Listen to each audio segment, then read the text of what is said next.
What's going on, guys? It's been a long time since I've posted a video. I think I'm running on somewhere close to 2 to 3 weeks at this point, but I'm really sorry about that for anybody that was looking forward to it. But um, I did just want to jump in and talk about Ghost in the Shell. Ghost in the Shell was number 5 on my list of most anticipated movies of 2017, and for good reason at the time. It looked like everything that I was seeing at that point, it visually looked like it was going to be a great movie and possibly the best anime adaptation into a live action film that we've maybe ever seen. Keep in mind, that bar is like incredibly low. So with that in mind, it really didn't have a lot to reach there, but still, there looked like there was a lot of positive things leading into this movie, at least things to kind of be excited about. If you were to look at kind of media reports very early on, there was a lot of controversy around Scarlett Johansson being cast in this film, just because she is a white actress, and this is an anime film that predominantly takes place in Japan. So there were a lot of problems with that casting. So it kind of started off a little bit on the wrong foot out of the gate. But we'll kind of get into that a little bit. Kind of plot-wise here, for any of you that have not seen the original anime from 1995, Scarlett Johansson plays Major. She is a cyborg character. She's basically got a human mind and a completely robotic body. She's used in kind of like a police task force. She's got a team of people with her. But anyway, they're following a hacker. He goes by the name Kuze, who is basically taking out people a part of this robotics program one by one. And she's trying to basically hunt down and find that person. And in the process is learning a little bit about her past. How she became a cyborg, who she was originally as a human. Yeah, visually, right off the bat, I usually like to jump into the visuals. Visuals are usually the thing that kind of draws me in right off the bat, and visually this movie is outstanding. I had to see it in 3D. I hate seeing live action movies in 3Ds. You usually kind of get that blur and kind of faster paced action sequences, especially if there are some heavier CGI moments. I tend to just get really bogged down. I can't stand that kind of stuff, but 3D wise, it was actually pretty awesome. You kind of forget that you're watching in 3D, which is always a good sign of 3D. When you're not noticing it anymore, you're just seeing the movie as you think you'd normally be seeing it. There's just kind of an added depth. It was great.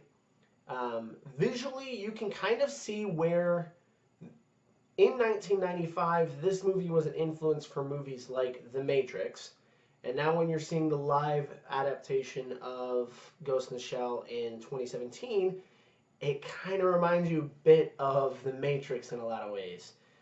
Just a lot of neon colors and then kind of contrast against really dark and dingy areas. You can see where like that movie originally in 1995 influenced a lot of stuff that you kind of feel like you're seeing again, just visually more appealing. They used a lot of practical sets in this. Also a great thing. I love that about this movie, going for the practical sets and just kind of overlaying CGI on top of it, but it's not fully reliant on just CGI from start to finish. So visually, there are absolutely no complaints on my side. I think that's great. But yeah, let's talk a little bit about the cast. Do I have a problem with Scarlett Johansson being a white actress playing a Japanese character? And the answer is just simply no. I think she does a pretty good job actually acting a lot like the anime character did in 1995. And actually, they look pretty similar when you kind of compare them side by side. So, no. And I feel like that's probably mostly an American complaint.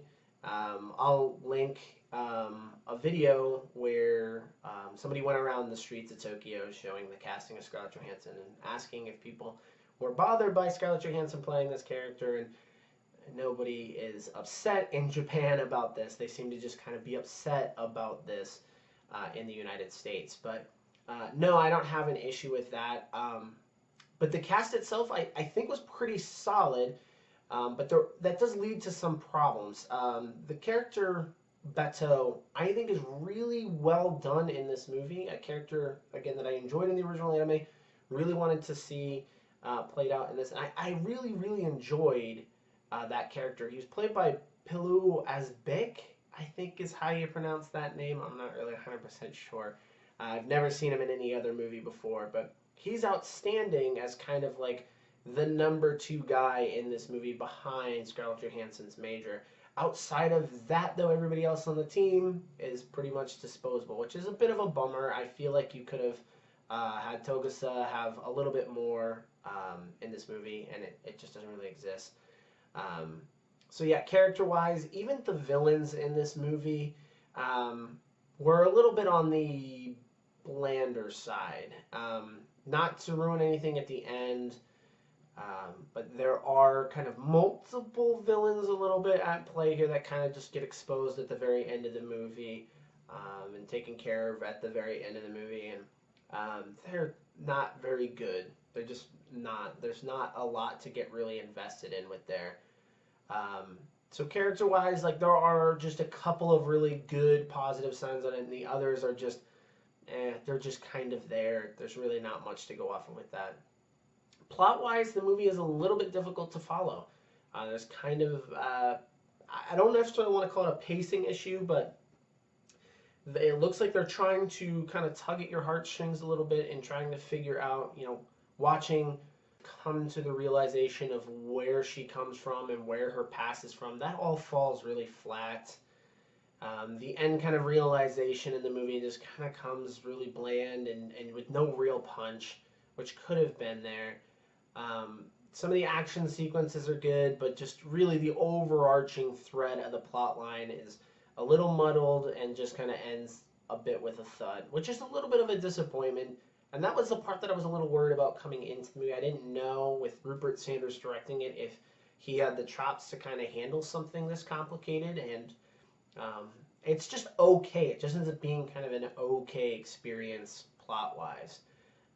There just isn't much to write home about it. It ends up kind of becoming a movie that just is visually awesome to watch, and that's about it.